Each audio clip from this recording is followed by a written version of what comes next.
ओम शांति। आज 31 डिसेम्बर 2025 बाबांकर महावाक्य शुणिया। मीठे बच्चे, Madhuban holiest of the Holi अर्थात परम पवित्र बाबांकर घर अटे। एठाकु तुमे कौन सी पतित मनुष्य को आनी पारिबो नाही। एबे मधुबन सीजन चलछि, बाबा मिलन चलछि, सेथिपई जब भी सीजन चलता हो बाबा मिलन चलता हो से समय बाबा मुरली रे डायरेक्शन निश्चित रूपे था पतित आत्मा मान ये आणबू ना कहीं पवित्रतम बाबांकर घर अटे। प्रश्न, यही ईश्वरीय मिशन अर्थात संगठन रे जो माने पक्का निश्चय बुद्धि अटंती से लक्षण कौन हो? पक्का निश्चय बुद्धि वाला लक्षण कौन हो ईश्वरीय मिशन रो? उत्तर, से माने स्तुति निंदा मान अपमान सबुथिरे धैर्यर सहित काम करेंगे। जार बाबा ऊपर निश्चय अच्छी निंदा स्तुति मान अपमान रे से माने धैर्यर सहित काम करे। एक द्वितीय रे क्रोध करेंगे नहीं। तृतीय रे काहाकु भी दैहिक दृष्टि देखिए नहीं, केवल आत्मा को ही देखिए, निज को आत्मा मन करी कथबार्ता करेंगे। चतुर्थ रे स्त्री पुरुष साथी रही मध्य कमल पुष्प समान पवित्र रहिबे। पंचम, कौन प्रकार इच्छा रखिबे नाही। ईश्वरीय मिशन रे संगठन रे जार निश्चय पक्का अच्छे, पक्का निश्चय बुद्धि से मानकर 5टा लक्षण कहले बाबा। फास्ट कौन कहले? निंदा स्तुति मान अपमान रे धैर्यर सहित काम करिए। द्वितीय से माने केबे क्रोध करिएनी। तृतीय रे दैहिक दृष्टि देखिए, समस्त को आत्मिक दृष्टि देखिए। चतुर्थ रे स्त्री पुरुष एकाठी रही मध्य कमल पुष्प समान पवित्र रहिबे। पंचम रे कौन प्रकार इच्छा रखिबे नहीं। तो निज निजे चेक करिया। आम भावुँ ना मोर तो पक्का निश्चय बुद्धि, तो 5टा लक्षण निज भितर चेक करिया।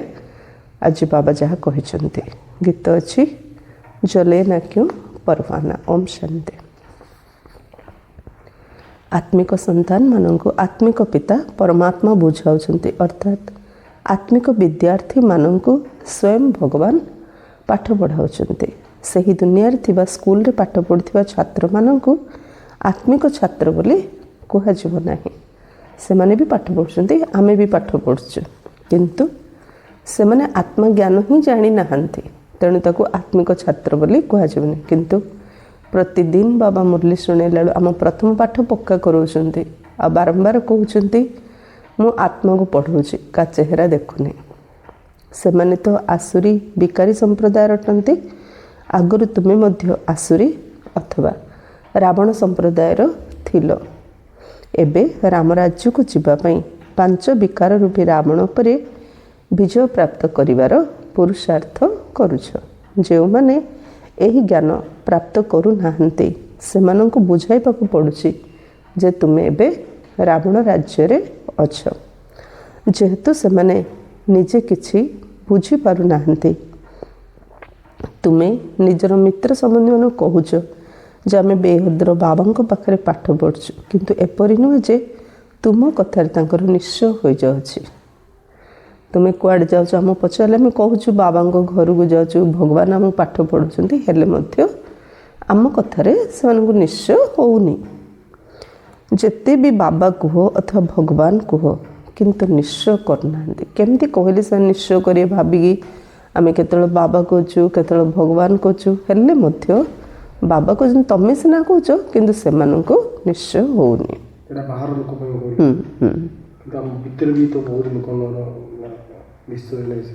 हाँ, यहाँ अलग कथा, किंतु कुआड़े जाऊँ पचार आम जमी कहूँ आम सीना कहूँ किंतु से कथा बुझा पड़नी, निश्चय करना। नुआ मानक तो एठा को आसबार हुकुम नहीं। बिना चिट्ठी अथवा बिना अनुमति रे तो कहीं आसी भी पारिबे नहीं। किंतु केबे केबे कहीं कि आस मधुबन जीवाई हेले तो जो सेंटर थ्रू आम जीवा से भौणी सहित जीवा नते से भौणी पाखु चिट्ठी नहीं कि जीवा सीधा सीधा आम जीवा अनुचित। तथापि बाबा कहले केते जण केबे केबे एमदी पळी आसुंती मधुबन। तेबे एहा मध्य ମାନେ ବାବା ମିଳନରେ ହଠାତ୍ ଜଣେ ଅପବିତ୍ର ଆତ୍ମା ଭିତରେ ଏଣ୍ଟ୍ରି କରିଦେଇଛି ବାବା ସେଟା ଆସିବା ପାଇଁ ଇଣ୍ଟରେଷ୍ଟ ନେଲେ। ଏଇଟା ବେନିୟମ। ମାନେ ବ୍ରହ୍ମା ବାବା ଥିବା ସମୟରେ ଗୋଟେ କଥା ମୋତେ ମନେ ପଡ଼ୁଛି, ଗୋଟେ ଭାଇକି ବହୁତ ନିଶା, ପ୍ରତି ବାବା ମିଳନରେ ସେ ମଧୁବନ ଯାଉଥିଲା ବାବାଙ୍କ ସହିତ ମିଶିବା ପାଇଁ। ଖାଲି ଭଉଣୀଙ୍କୁ ପରମିସନ୍ ନେଇକି ଯାଉଥିଲା, ଭଉଣୀ ପଠାଉଥିଲେ। ଗୋଟେ ଥର କ'ଣ ହେଇଛି, ଭଉଣୀ ତାକୁ ମନା କରିଛନ୍ତି, ସେ ଭଉଣୀଙ୍କୁ କିଛି କହିନି ସେ ସିଧା ପଳେଇଛି ବାବାଙ୍କ ସହିତ ମିଶିବା ପାଇଁ। ସେତେବେଳେ କୋଇଲା ଟ୍ରେନ୍, ସେ ଯେଉଁ କୋଇଲାର ଧୂଆଁରେ ମୁହଁ ଦେହ ସବୁ କଳା ହେଇଯାଏ କୁଆଡ଼େ ଗଲେ ମଧ୍ୟ। ସେ ମଧୁବନ ଯାଇଛି, ଯିଏ ବି ଗଲେ ବାବା ବହୁତ ସୁନ୍ଦର ତାକୁ ୱେଲକମ୍ କରନ୍ତି, ମିଶନ୍ତି, ସବୁ କରନ୍ତି। ତା ମୁହଁ ଦେହ ସବୁ କଳା ହେଇଛି, ଗାଧେନି ପାଧେନି। ଯେତେବେଳେ ବାବାଙ୍କ ସହିତ ମିଶିବାକୁ ଗଲା, ବିଲକୁଲ ବାବା ତା ସହିତ ମିଶିଲେନି। କାହିଁକି? ଆଉ ସେ ଭାଇ ବହୁତ ସେବା ମଧ୍ୟ କରୁଥିଲେ। ସେତେବେଳେ ନୂଆରେ ଟଙ୍କା ଆସିଲା, ନୋଟ୍, ଟଙ୍କାଖିଆ ନୋଟ୍, କାଗଜ ନୋଟ୍ ସେତେବେଳେ ନୂଆରେ ବାହାରିଥିଲା। ସେ ଜବ୍ କରିକି 5 ଟଙ୍କାଖିଆ ନୋଟ୍ ପୁରା କାଟାଡ଼ି, ଯେମିତି 100ଟା ହେଲା ଗୋଟେ କାଟା ଆମେ କହୁଛୁ ନା, ଗୋଟେ କାଟାଡ଼ି ନେଇକି ବାବାଙ୍କ ପାଖକୁ ଯାଇଥିଲା। ଏମିତି କେତେ ସେବା ସେ କରିଛି ଯେଉଁଟା ବ୍ରହ୍ମା ବାବା କେବେ ଦେଖିନଥିଲେ। କାହିଁକିନା ବାବା ତ କଏନ୍ସ ଦେଖିଥିଲେ, ଟଙ୍କା ୟୁଜ୍ ହେଲାଠୁ ବାବା ଆଉ କେବେ ହାତ ହିଁ ଲଗେଇ ନାହାନ୍ତି। ଯଜ୍ଞଙ୍କୁ ଥରେ ଦେଇଦେଲେ ମାନେ ଦେଇଦେଲେ, ଆଉ ସେ କେବେ ପଇସା ମଧ୍ୟ ଛୁଇଁ ନଥିଲେ। ଏଇଟା କ'ଣ ବୋଲି ପଚାରିଥିଲେ ପିଲାମାନଙ୍କୁ। ତ ବାବା ସେ ଆତ୍ମାଙ୍କ ସହିତ ମିଶିଲେନି ମଧ୍ୟ, ମିଶିଲେନି, ଦେଖା କଲେନି। କାହିଁକି? ନିୟମ ମାନେ ନିୟମ। ଭଉଣୀଙ୍କର ବିନା ପରମିସନରେ ଗଲେ ବାବା କାହା ସହିତ ମିଶନ୍ତିନି। ବିନା ପରମିସନରେ ଯାଇଥିଲା, ତେଣୁ ବାବା ତା ସହିତ ମିଶିଲେନି। ସେ ଯେମିତି ଯାଇଥିଲା ସେମିତି ଫେରିକି ଗଲା ପରେ ତାର ପକ୍କା ନିଶ୍ଚୟ ବୁଦ୍ଧି ନା, ବାବା ମିଶିଲେନି। ସେ ପରେ ଗଲା ପରେ ବହୁତ ଫିଲ୍ କଲା, ରିଏଲାଇଜ୍ କଲା, ଯାହାର ନିଶ୍ଚୟ ନାହିଁ ସେ ହାତ ଛାଡ଼ିବାକୁ କେତେ ସମୟ ଲାଗିବ, କିନ୍ତୁ ତାର ନିଶ୍ଚୟ ଅଛି ବୋଲିରେ ନିଜେ ଆଉ ଥରେ ବାବାଙ୍କୁ ଚିଠି ଲେଖିକି କ୍ଷମା ମାଗିଲା, ବାବା ଏଥର ମୋର ଏମିତି ଭୁଲ ହେଲା, ମୁଁ ଏମିତି କେବେ ହେଲେ କରିନି। ତାପରେ ଯେତେଥର ଯାଇଛି ବାବା ବହୁତ ସ୍ନେହରେ ତା ସହିତ ମିଶନ୍ତି।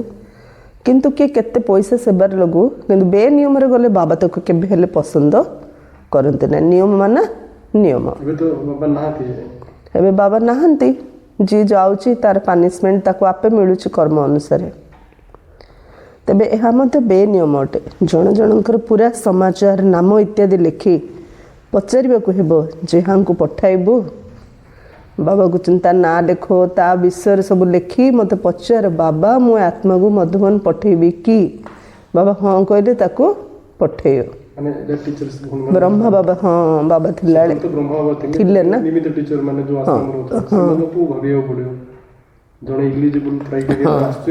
ନାଇଁ। ପୁଣି ବାବା କହିବେ ଠିକ୍ ଅଛି ପଠେଇଦିଅ। ଯଦି ଆସୁରୀ ପତିତ ଦୁନିଆର ଛାତ୍ର ହୋଇଥିବେ ତେବେ ବାବା ତାଙ୍କୁ ବୁଝାଇ ଦେବେ, ସେହି ପାଠ ତ ଭିକାରୀ ପତିତ ମନୁଷ୍ୟ ପଢ଼ାଉଛନ୍ତି। ଏଠାରେ ସ୍ୱୟଂ ଈଶ୍ୱର ପାଠ ପଢ଼ାଉଛନ୍ତି। ସେହି ପାଠପଢ଼ାରେ ପଇସାର ପଦ ମିଳିଥାଏ। ଯଦିଓ କେହି ବହୁତ ବଡ଼ ପରୀକ୍ଷାରେ ପାସ୍ କରୁଛନ୍ତି, କିନ୍ତୁ କେତେ ସମୟ ରୋଜଗାର କରିବେ? ବିନାଶ ତ ସମ୍ମୁଖରେ ଉପସ୍ଥିତ। ସେମାନେ କେବେ ଯିବେ? ମାନେ ଗୋଟେ ବର୍ଷ ପାଳନ କରିବାକୁ ପଡ଼ିବ, ତାହେଲେ ଯିବାଟା ଠିକ୍। କେତେ ପିଲାଙ୍କୁ ବାବା, ଯେମିତି ବେଦାନ୍ତୀ ଦିଦି ଆଉ ଜଣେ ଏମିତି ଭାଇ, କେତେ ଜଣଙ୍କର ଅନୁଭବ ମୁଁ ଶୁଣିଛି।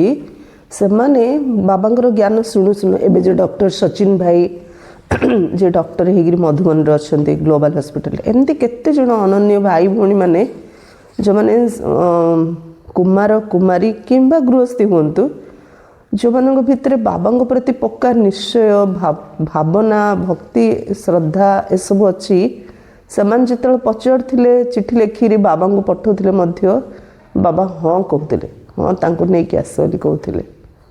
ସେଥିପାଇଁ ବାବା କହୁଛନ୍ତି ଚିଠି ଲେଖିକି ପଠା। ଏବେ ତ ଗୋଟେ ନିୟମ, କମ୍ ସେ କମ୍ 8 ମାସ ପବିତ୍ର ହେଲେ ହିଁ ମଧୁବନ ଯାଇପାରିବ। କିନ୍ତୁ ଯଦି ଜଣେ ମାନେ ସିକ୍ରେଟ ଯିବେ, ତାହେଲେ ଯେ ସିକ୍ରେଟରେ ଦଣ୍ଡ ଖାଇବ, ଗଲେ ବି ଦଣ୍ଡ ଖାଇବ। ସେ ବାବା ହାତ ଛାଡ଼ିକି ପଳେଇବ, ସେ ରହିପାରିବେନି। ଯେଉଁମାନେ ପତିତ ଆତ୍ମା ମାନେ ବାବା ମିଳନକୁ ଯାଉଛନ୍ତି, ତାଙ୍କ ପାଇଁ ପାନିସମେଣ୍ଟ, ସେମାନେ ଆଗକୁ ଆଉ ଯାଇପାରିବେନି, ଜ୍ଞାନରେ ରହିଯିବେ। ଆଉ ସେମାନେ ମଧ୍ୟ ଜାଣୁଛନ୍ତି ଆମେ ତ ପତିତ ହେଇଛୁ, ସେଥିପାଇଁ ଯିବୁ ଟିକେ ବାବା ସହିତ ମିଶିକି ପଳେଇ ଆସୁ, କିନ୍ତୁ ସେମାନେ କିଛି ଅନୁଭବ କରିପାରୁନାହାନ୍ତି। କାରଣ ତାଙ୍କର ଲକ୍ଷ୍ୟ ପବିତ୍ର ହେବାର ନାହିଁ ନା, ସେଥିପାଇଁ କିଛି ଅନୁଭବ ମଧ୍ୟ ସେମାନେ କରିପାରୁନାହାନ୍ତି, ବାବାଙ୍କ ସାମ୍ନାରେ ବସି ମଧ୍ୟ କିଛି ଅନୁଭବ କରିପାରୁନାହାନ୍ତି। ତେଣୁ ଏହା ହେଉଛି ବାବା କ'ଣ କହୁଛନ୍ତି, ଏହା ହେଉଛି ଈଶ୍ୱରୀୟ ପାଠପଢ଼ା। ଏଥିରେ ନିଶ୍ଚୟ ବୁଦ୍ଧି ହିଁ ବିଜୟନ୍ତୀ ହେବେ, ଅର୍ଥାତ୍ ବିଶ୍ୱ ଉପରେ ରାଜ୍ୟ କରିବେ। ବିନାଶ ସମ୍ମୁଖରେ ଉପସ୍ଥିତ ପିଲାମାନେ ପାଠ ପଢ଼ୁଛନ୍ତି, ବଡ଼ ବଡ଼ ଜବ୍ କରୁଛନ୍ତି। ବାବା କହିଲେ ସେ ଜବ୍ କେତେ ଦିନ ପାଇଁ, ସେ ରୋଜଗାର କେତେ ଦିନ ପାଇଁ, ବିନାଶ ତ ସମ୍ମୁଖରେ ଛିଡ଼ା ହେଇଛି। ପ୍ରାକୃତିକ ବିପର୍ଯ୍ୟୟ ମଧ୍ୟ ସବୁ ପ୍ରକାର ଆସିବ, ଏକଥା ମଧ୍ୟ ତୁମେମାନେ ହିଁ ବୁଝିଛ। ଯେ ବୁଝିନାହାନ୍ତି ସେମାନଙ୍କୁ ବାହାର ଭିଜିଟିଂ ରୁମ୍ରେ ବସାଇ ବୁଝାଇବାକୁ ହେବ, ଡାଇରେକ୍ଟ ମୁରଲି କ୍ଲାସ୍କୁ ଆଣନି। ଏବେ ସିନା ୟୁଟ୍ୟୁବ୍ରେ ଆମେ ମୁରଲି କ୍ଲାସ୍ ଛାଡ଼ି ଦେଉଛୁ, କିନ୍ତୁ ଦିନେ ଥିଲା ମୁରଲି ଭଉଣୀମାନେ ମାଗିଲେ କେବେ ଦିଅନ୍ତିନି। ମୁରଲି ଭଉଣୀମାନେ ଶୁଣି ପଢ଼ିବେ। ପ୍ରିଣ୍ଟ ମଧ୍ୟ ହଉନଥିଲା, ଏତେ ବି ମଧୁବନରୁ digital ବି ନଥିଲା। କିଛି ନାହିଁ, ମଧୁବନରୁ ମୁରଲି ଆସିବ, ଆଉ ଓଡ଼ିଆ ମୁରଲି ମଧ୍ୟ ଗୋଟେ ମାସ ପୂର୍ବରୁ ଆସିବ। ଏମିତି ଫ୍ରେଶ୍ ଓଡ଼ିଆ ମୁରଲି କେବେ ଆସୁନଥିଲା। କମ୍ୟୁନିକେସନର ଭଲ ନଥିଲା, ଭେହିକଲ୍ସ। ତେଣୁ ମୁରଲି ସମସ୍ତଙ୍କ ହାତକୁ ଦିଆ ହେଉନଥିଲା। ତ ଯିଏ ବି ଆସୁଥିଲା ଫାଷ୍ଟ ଭିଜିଟିଂ ରୁମ୍ରେ ତାକୁ 7 days କୋର୍ସ କରାହେଉଥିଲା, ତାପରେ ମୁରଲି କ୍ଲାସ୍କୁ ଏଣ୍ଟ୍ରି ହେଉଥିଲା। ତେଣୁ ବାବା କ'ଣ କହୁଛନ୍ତି, ଏହା ହେଉଛି ଈଶ୍ୱରୀୟ ପାଠପଢ଼ା। ଏଥିରେ ନିଶ୍ଚୟ ବୁଦ୍ଧି ବିଜୟନ୍ତୀ ହେବେ, ଅର୍ଥାତ୍ ବିଶ୍ୱ ଉପରେ ରାଜ୍ୟ କରିବେ। ରାବଣ ସମ୍ପ୍ରଦାୟର ଲୋକମାନେ ତ ଏକଥା ଜାଣିନାହାନ୍ତି, ଏଥିରେ ବହୁତ ସାବଧାନୀ ରହିବା ଦରକାର। ବିନା ଅନୁମତିରେ କେହି ବି ଭିତରକୁ ଆସିପାରିବେ ନାହିଁ। ଏହା କୌଣସି ବୁଲାବୁଲି କରିବାର ସ୍ଥାନ ନୁହେଁ। ଆଉ କିଛି ଦିନ ପରେ ନିୟମ ବହୁତ କଡ଼ାକଡ଼ି ହୋଇଯିବ, କାହିଁକି ନା ଇଏ ହେଉଛନ୍ତି holiest of the holy. Shiva ବାବାଙ୍କୁ ରୁଦ୍ର ମଧ୍ୟ କହୁଛନ୍ତି ନା, ଏହା ହେଉଛି ଇନ୍ଦ୍ର ସଭା। ମଧୁବନ ପାଇଁ ବାବା କହିଲେ ଇଏ ହେଉଛି ଇନ୍ଦ୍ର ସଭା। ଇନ୍ଦ୍ର ସଭାରେ ଯଦି ପରି ସାଧାରଣ ମଣିଷକୁ ନେଇ ବସାଇ ଦେଉଛି, ଦେବତାମାନେ କହୁଥିଲେ ମନୁଷ୍ୟର ଦୁର୍ଗନ୍ଧ ଆସୁଛି, ତେଣୁ ସେ ମନୁଷ୍ୟ ସହିତ ସେ ପରୀକୁ ମଧ୍ୟ ଯେମିତି ଅଭିଶାପ ଦେଇ ଦେଉଥିଲେ, ପଥର ହେଇଯାଉ, ଠିକ୍ ସେପରି ବାବା କହୁଛନ୍ତି ଏହା ହେଉଛି ଇନ୍ଦ୍ର ସଭା। ମନୁଷ୍ୟ ନବରତ୍ନର ମୁଦି ଆଦି ପିନ୍ଧିଥାନ୍ତି ନା, ସେହି ରତ୍ନମାନଙ୍କ ଭିତରେ ନୀଲମ, ପନ୍ନା, ମାଣିକ ମଧ୍ୟ ଥାଏ। ଏହିପରି ସବୁ ନାମ ରଖାଯାଇଛି। ପରୀମାନଙ୍କର ମଧ୍ୟ ନାମ ଅଛି ନା। ତୁମେ ପରୀମାନେ ଉଡ଼ିଲା ବାଲା ଆତ୍ମା ଅଟ, ଶାସ୍ତ୍ରରେ ତୁମର ହିଁ ବର୍ଣ୍ଣନା ରହିଛି, କିନ୍ତୁ ମନୁଷ୍ୟମାନେ ଏସବୁ କଥାକୁ କିଛି ବି ବୁଝୁନାହାନ୍ତି। ମୁଦିରେ ମଧ୍ୟ ଯେତେବେଳେ ରତ୍ନ ଲଗାଇଥାନ୍ତି, ସେଥିରେ ପୁଖରାସ, ନୀଲମ, ପେରୁସ ମଧ୍ୟ ରହିଥାଏ। କାହାର ଦାମ 1000 ଟଙ୍କା ତ କାହାର ଦାମ 10-20 ଟଙ୍କା ମଧ୍ୟ ହୋଇଥାଏ। ଷ୍ଟୋନ୍ ତ କେତେ ପ୍ରକାର ଅଛି ନା। ସେହିପରି ଏଠାରେ ପିଲାମାନଙ୍କ ଭିତରେ ମଧ୍ୟ କ୍ରମ ଅନୁସାରେ ରହିଛନ୍ତି। ହୀରାର ମୂଲ୍ୟ କେତେ ଆଉ ସାଧାରଣ ଗୋଟେ ପଥରର ମୂଲ୍ୟ କେତେ, ଠିକ୍ ସେପରି ବାବା କହିଲେ ପିଲାମାନଙ୍କ ଭିତରେ ମଧ୍ୟ ସେମିତି କ୍ରମ ଅନୁସାରେ ରହିଛନ୍ତି। କେହି ତ ପାଠ ପଢ଼ି ମାଲିକ ହୋଇଯାଉଛନ୍ତି, ପୁଣି କେହି ପାଠ ପଢ଼ି ଦାସଦାସୀ ହୋଇଯାଉଛନ୍ତି। ରାଜଧାନୀ ସ୍ଥାପନା ହେଉଛି ନା, ଯିଏ ନିଜର କର୍ମେନ୍ଦ୍ରିୟ ଉପରେ ମାଲିକ ହେଉଛି ସେ ସତ୍ୟ ଯୁଗରେ ମାଲିକ ହେଉଛି। ଆଉ ଏଇଠି ଯେ ନିଜ କର୍ମେନ୍ଦ୍ରିୟ ଉପରେ ମାଲିକ ହେଇପାରୁନି, ଲଢ଼େଇ ଝଗଡ଼ା କରୁଛି, ବାବା ତା ପାଇଁ କ୍ଲିଅର କରି କହୁଛନ୍ତି ଏ ତ ଦାସଦାସୀ ହେବେ। ତେଣୁ ବାବା ବସି ପାଠ ପଢ଼ାଉଛନ୍ତି। ଇନ୍ଦ୍ର ମଧ୍ୟ ତାଙ୍କୁ ହିଁ କୁହାଯାଉଛି। ଏହା ହେଉଛି ଜ୍ଞାନର ବର୍ଷା। ବାବା ଆସିଛନ୍ତି, ଇନ୍ଦ୍ର ପାଣିର ବର୍ଷା କରୁଛନ୍ତି ନା, ହଁ, ଜଳର ଦେବତା ଇନ୍ଦ୍ର ବୋଲି କୁହନ୍ତି। ବାବା କରୁଛନ୍ତି ଜ୍ଞାନର ବର୍ଷା।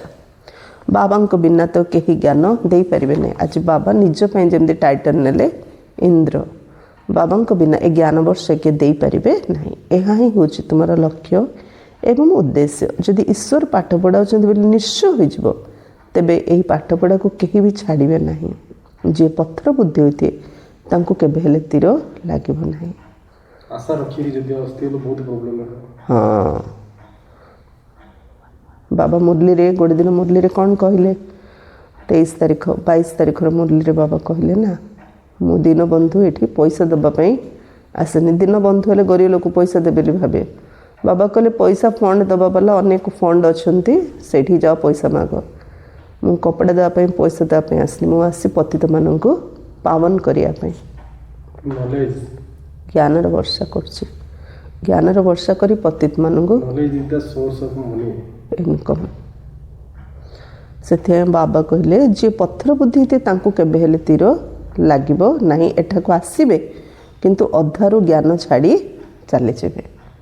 କିଏ କାହାକୁ ଭିଡ଼ିକି ଆଣି ଦେଉଛନ୍ତି ନା ନିଜ ପରିବାର ଲୋକ ବୋଲିରେ, ଆସିବେ ମାତ୍ର ଅଧାରୁ ଜ୍ଞାନ ଛାଡ଼ିକି ଚାଲିଯିବେ। କିନ୍ତୁ ସବୁବେଳେ ମନେ ରଖିବା, ଏତେ ଲୋକଙ୍କ ଭିତରେ ବାବା ଯଦି ମୋତେ ବାଛିଛନ୍ତି, ଭଗବାନ ମୋତେ ବାଛିଛନ୍ତି, ନିଶ୍ଚିତ ରୂପେ ମୋ ପାଖରେ କ'ଣ ବିଶେଷତା ଅଛି। ସେଇଥିପାଇଁ ଭଗବାନ ମୋତେ ବାଛିଛନ୍ତି। ଯଦି ଏଇଟା ନିଶ୍ଚୟ ରହିବ ନା, ଆମେ କେବେ ହେଲେ ବାବାଙ୍କ ହାତ ଛାଡ଼ିବାନି। କ'ଣ ବି ହେଇଯାଉ, ବେଳେବେଳେ ସ୍ଥିତି ହଲଚଲ ହେଇଯାଉଛି, ହଲଚଲ ହେଲେ ମଧ୍ୟ ଗୋଟେ ନିଶ୍ଚୟ ରଖିବା, ଭଗବାନ ମୋତେ ବାଛିଛନ୍ତି ମାନେ ନିଶ୍ଚୟ ମୋ ଭିତରେ କ'ଣ ବିଶେଷତା ଅଛି, ଯାହାକୁ ଦେଖି ମୋତେ ଭଗବାନ ବାଛିଛନ୍ତି। ତେଣୁ କୌଣସି ବି କାରଣରୁ ମୋତେ ବାବାଙ୍କ ହାତ ଛାଡ଼ିବାର ନାହିଁ। ଜଣେ ଭାଇ କହୁଥିଲେ ମର୍ଣ୍ଣିଂ କ୍ଲାସ୍ରେ ମୁରଲି କ୍ଲାସ୍ କଲେ ଟାଇମ୍ ହେଉନି, ତାପରେ ଦୋକାନ ବାଡ଼ି ସମ୍ଭାଳିବା ପାଇଁ।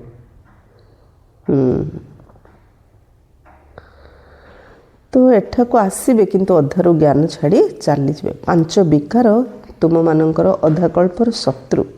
ଦେହ ଅଭିମାନରେ ଆଣି ମାୟା ଚାପୁଡ଼ା ମାରିଦେଉଛି। ପୁଣି ଆଶ୍ଚର୍ଯ୍ୟ ଭାବେ ଶୁଣୁଛନ୍ତି, ବାବା ବାବା କହୁଛନ୍ତି, ପୁଣି ହାତ ଛାଡ଼ି ଚାଲି ଯାଉଛନ୍ତି। ମାୟା ବହୁତ ଶକ୍ତିଶାଳୀ, ଗୋଟିଏ ଚାପୁଡ଼ାରେ ତଳେ ପକାଇ ଦେଉଛି। ଭାବୁଛନ୍ତି ଆମେ କେବେ ବି ତଳେ ପଡ଼ିବୁ ନାହିଁ, ତଥାପି ବି ମାୟା ଚାପୁଡ଼ା ଲଗାଇ ଦେଉଛି। ଏଠାରେ ସ୍ତ୍ରୀ ପୁରୁଷ ଉଭୟଙ୍କୁ ପବିତ୍ର କରାଯାଉଛି। ତାହା ମଧ୍ୟ ଈଶ୍ୱରଙ୍କ ବ୍ୟତୀତ କେହି କରାଇ ପାରିବେ ନାହିଁ। ଏହା ହେଉଛି ଈଶ୍ୱରୀୟ ମିଶନ ଅର୍ଥାତ୍ ସଂଗଠନ। ବାବାଙ୍କୁ ନାଉରୀ ବୋଲି ମଧ୍ୟ କୁହାଯାଏ। ତୁମେ ହେଉଛ ନାଉରୀ ସମସ୍ତଙ୍କର ଡଙ୍ଗାକୁ ପାର କରିବା ପାଇଁ ଆସିଥାନ୍ତି। କହୁଛନ୍ତି ସତ୍ୟର ଡଙ୍ଗା ହଲିବ କିନ୍ତୁ ବୁଡ଼ିବ ନାହିଁ। ଦୁନିଆରେ କେତେ ଢେର ମଠ ପନ୍ଥ ରହିଛି। ଜ୍ଞାନ ଏବଂ ଭକ୍ତିର ଯେପରି ଲଢ଼ାଇ ହେଉଛି, କେବେ କେବେ ଭକ୍ତିର ମଧ୍ୟ ବିଜୟ ହେବ, କିନ୍ତୁ ଶେଷରେ ତ ଜ୍ଞାନର ହିଁ ବିଜୟ ହେବ। ଭକ୍ତି ପକ୍ଷରେ ଦେଖ କେତେ ବଡ଼ ବଡ଼ ଯୋଦ୍ଧା ଅଛନ୍ତି। ଜ୍ଞାନ ମାର୍ଗରେ ମଧ୍ୟ କେତେ ବଡ଼ ବଡ଼ ଯୋଦ୍ଧା ଅଛନ୍ତି। ଅର୍ଜୁନ, ଭୀମ ଆଦି ନାମ ରଖିଛନ୍ତି। ଭକ୍ତିରେ ମଧ୍ୟ ବଡ଼ ବଡ଼ ଯୋଦ୍ଧା ଅଛନ୍ତି, ଜ୍ଞାନରେ ମଧ୍ୟ ବଡ଼ ବଡ଼ ଯୋଦ୍ଧା ଅଛନ୍ତି। ଏସବୁ ତ କାହାଣୀ ଲେଖିଦେଇଛନ୍ତି। ଗାୟନ ତ ତୁମର ହିଁ ହେଉଛି। ତୁମମାନଙ୍କର ଏବେ ହିରୋ ହିରୋଇନ୍ର ଅଭିନୟ ରହିଛି। ଯେମିତି ସୋମାନବ ମହାତ୍ମା ୱାର୍ଲଡ ଡ୍ରାମାର ହିରୋ ହିରୋଇନ୍ ଆକ୍ଟର।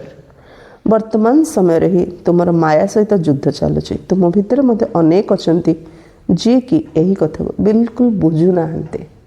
ପେପର ଆସିଲା, ସମସ୍ୟା ଆସିଲା, ପରୀକ୍ଷା ଆସିଲା, ପରିସ୍ଥିତି ଆସିଲା, ବୁଝିବାକୁ ପଡ଼ିବ ଏ ମାୟା ମୋ ପାଇଁ ପେପର ନେଇକି ଆସି।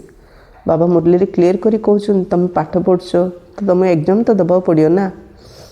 କେତେ ପ୍ରକାର ଗଭର୍ଣ୍ଣମେଣ୍ଟ ସ୍କୁଲରେ ଖାଲି ତ୍ରୟମାସିକ, ଅର୍ଦ୍ଧବାର୍ଷିକ, ବାର୍ଷିକ 3ଟା ଏକ୍ଜାମ୍ ଦେଉଛନ୍ତି, କିନ୍ତୁ ପ୍ରାଇଭେଟ୍ ସ୍କୁଲରେ ଏଭ୍ରି ମନ୍ଥ ପ୍ରତି ମାସକୁ ଥରେ ଏକ୍ଜାମ୍ ହେଉଛି। ଆଉ ବାବାଙ୍କର ଈଶ୍ୱରୀୟ ବିଶ୍ୱବିଦ୍ୟାଳୟରେ ଯେମିତି ପ୍ରତି ସେକେଣ୍ଡରେ ପରୀକ୍ଷା ହେଉଛି। ଇଏ ତ ପ୍ରାକ୍ଟିକାଲ ଲାଇଫ୍। କିନ୍ତୁ ପିଲାମାନେ ବୁଝୁନାହାନ୍ତି। ଯେଉଁମାନେ ଭଲ ଆତ୍ମା ହୋଇଥିବେ ସେମାନଙ୍କୁ ହିଁ ବାବାଙ୍କର ପ୍ରତ୍ୟେକ କଥାର ତୀର ଲାଗିବ। 3rd କ୍ଲାସ୍ ହୋଇଥିଲେ ତ ବସିପାରିବେ ନାହିଁ। ଦିନକୁ ଦିନ କାଇଦା ଅର୍ଥାତ୍ ନିୟମ ବହୁତ କଡ଼ା ହୋଇଯିବ। ଯେଉଁମାନେ ପଥର ବୁଦ୍ଧି ଅଟନ୍ତି, କିଛି ବୁଝିପାରୁନାହାନ୍ତି, ସେମାନଙ୍କୁ ଏଠାରେ ବସାଇବା ମଧ୍ୟ ନିୟମ ବିରୁଦ୍ଧ ଅଟେ। ଏହି ହଲ୍ ମଧ୍ୟ ସବୁଠାରୁ ପବିତ୍ର ସ୍ଥାନ। ପଙ୍କୁ ପବିତ୍ର ବୋଲି କୁହାଯାଏ। ଏହି ବାବା ତ ହୋଲିଏଷ୍ଟ ଅଫ୍ ହୋଲି ଅଟନ୍ତି। ବାବା କହୁଛନ୍ତି ମୋତେ ସମସ୍ତଙ୍କର କଲ୍ୟାଣ କରିବାକୁ ହେବ, ଏସବୁ ବିନାଶ ହୋଇଯିବ। ମଧୁବନକୁ ତ ଅପବିତ୍ର ଆତ୍ମା ଯାଇପାରିବନି, ନର୍ମାଲ ସେଣ୍ଟର ମାନଙ୍କୁ କ୍ଲାସ୍କୁ ତ ସମସ୍ତେ ଆସିପାରେ, ନ ଆସିଲେ ପବିତ୍ର ହେବେ କେମିତି? ଯେଉଁମାନେ ଭୁଲ କରୁଥିବେ ବାବାଙ୍କର ପିଲା ହେଇଥିବେ ସେମାନେ ଆସିପାରିବେ। ଯିଏ ହେଉଛି ବାବା ଘରକୁ ଆଇଲେ ତ ପବିତ୍ର ହେବ ନା, ନହେଲେ କେମିତି ହେବ? ରାସ୍ତା କାହିଁ ହେବ? ମଧୁବନକୁ ବାବାଙ୍କ ସାମ୍ନାକୁ ଯାଇପାରିବନି। କିନ୍ତୁ ମ୍ୟାରେଜ୍ କରିଦେଲେ ଆଶ୍ରମ ମଧ୍ୟ 1 ଇୟର ପାଇଁ ବନ୍ଦ। ହଁ, ଏସବୁ ବିନାଶ ହୋଇଯିବ। ଏସବୁ କଥା ମଧ୍ୟ ସମସ୍ତେ ବୁଝିପାରୁନାହାନ୍ତି। ଯଦିଓ ଶୁଣୁଛନ୍ତି, କିନ୍ତୁ ଗୋଟିଏ କାନରେ ଶୁଣି ଅନ୍ୟ କାନରେ ବାହାର କରିଦେଉଛନ୍ତି। ଯେଉଁମାନେ ପଥର ବୁଦ୍ଧି, ନା ନିଜେ କିଛି ଧାରଣ କରୁଛନ୍ତି, ନା କାହାକୁ ଧାରଣ କରାଉଛନ୍ତି। ଏପରି ମୂକ ବଧିର ମଧ୍ୟ ବହୁତ ଅଛନ୍ତି। ଶୁଣୁଥିବେ ମାତ୍ର ବୁଝୁନଥିବେ, ବୁଝୁଥିବେ କାହାକୁ କହୁନଥିବେ। ବାବା କହିଲେ ଏମିତିଆ ମୂକ ବଧିର ପିଲାମାନେ ମଧ୍ୟ ବହୁତ ଅଛନ୍ତି। ନାଇଁ ଜ୍ଞାନ ଶୁଣୁଥିବେ, କ୍ଲାସ୍କୁ ଆସୁଥିବେ, ମାତ୍ର ବୁଝୁନଥିବେ, ଅନ୍ୟକୁ ବୁଝଉନାହାନ୍ତି। ବାବା ସେମାନଙ୍କୁ ଟାଇଟଲ ଦେଲେ ମୂକ ବଧିର। ବାବା କହୁଛନ୍ତି ଖରାପ କଥା ଶୁଣନି, ସେମାନେ ତ ମାଙ୍କଡ଼ ଚିତ୍ର ଦେଖାଉଛନ୍ତି, କିନ୍ତୁ ଏହା ତ ମନୁଷ୍ୟମାନଙ୍କ ନିମନ୍ତେ କୁହାଯାଇଛି। ମନୁଷ୍ୟମାନେ ବର୍ତ୍ତମାନ ମାଙ୍କଡ଼ ଠାରୁ ମଧ୍ୟ ହୀନ ହୋଇଯାଇଛନ୍ତି। ବାବା କହୁଛନ୍ତି ମନ୍ଦ ଶୁଣନି, ମନ୍ଦ ଦେଖନି, ମନ୍ଦ କୁହନି।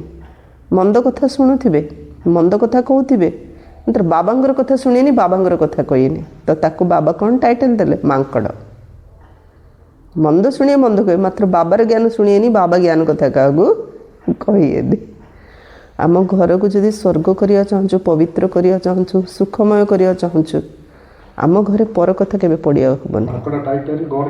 ହଁ ହଁ, ଯଦି ଆମେ ପରର ଚୁଗୁଲି କରୁଛୁ, ଘରେ ବସିକି ପରର ନିନ୍ଦା କରୁଛୁ, ପର ବିଷୟରେ ଚର୍ଚ୍ଚା କରୁଛୁ, ସେ ଘରେ କେବେ ମଧ୍ୟ ସୁଖ ଶାନ୍ତି ଆସିପାରିବ ନାହିଁ।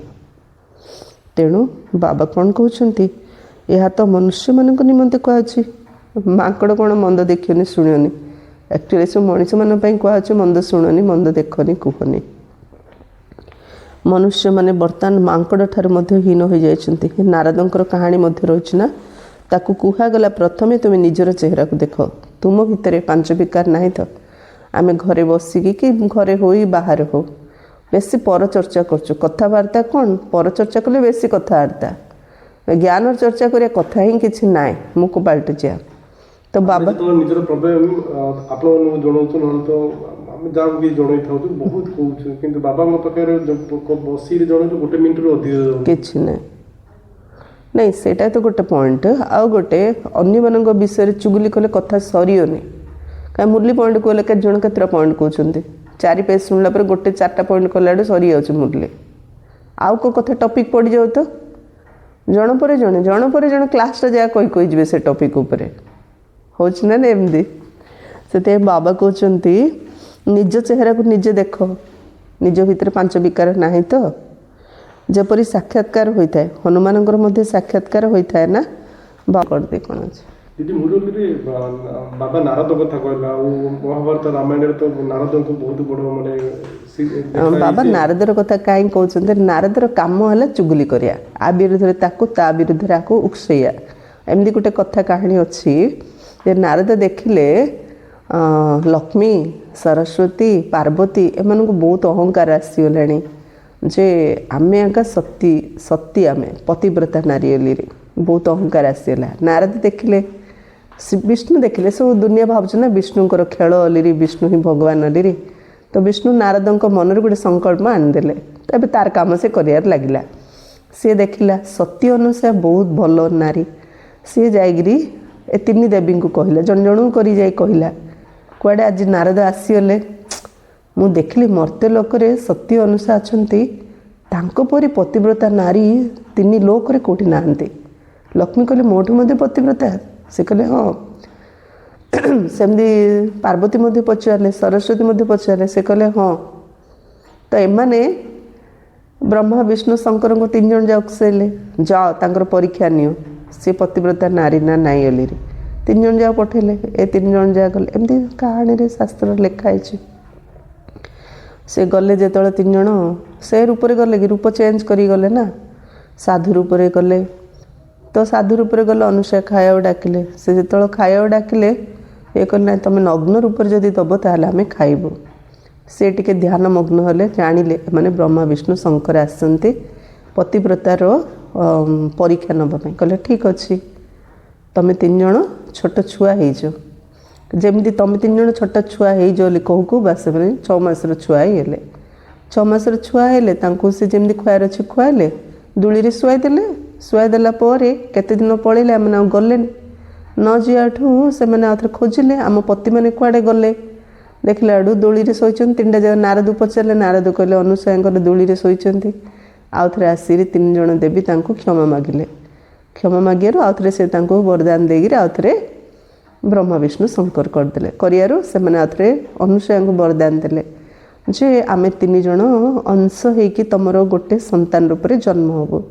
ସେଇଠୁ ତାଙ୍କର ଦତ୍ତାତ୍ରେୟ ଜନ୍ମ ହେଲେ। ଏମିତି ସବୁ ଭକ୍ତିରେ କାହାଣୀ ଅଛି। ନାରଦ ଏସବୁ କରିବ, କେଉଁଠି କ'ଣ ଏପଟ ସେପଟ କଥା ନାରଦ କରିବ। ତ ବାବା କହୁଛନ୍ତି ଏବେ ସେ ସମୟ ନାହିଁ, ଆ କଥା ତାକୁ, ତା କଥାକୁ ଚୁଗୁଲି କରିବାର ଏବେ ସମୟ ନାହିଁ। ନିଜ ପୁରୁଷାର୍ଥ କର। ମୋ ଭିତରେ 5 ବିକାର ଅଛି ନା ନାହିଁ ନିଜେ ଦେଖ। ବାବା କହୁଛନ୍ତି କଳ୍ପ କଳ୍ପ ଏହିପରି ହୋଇଥାଏ, ସତ୍ୟ ଯୁଗରେ ଏପରି କିଛି କଥା ହୋଇନଥାଏ। ଏବେ ଏହି ପୁରୁଣା ଦୁନିଆ ହିଁ ସମାପ୍ତ ହୋଇଯିବ।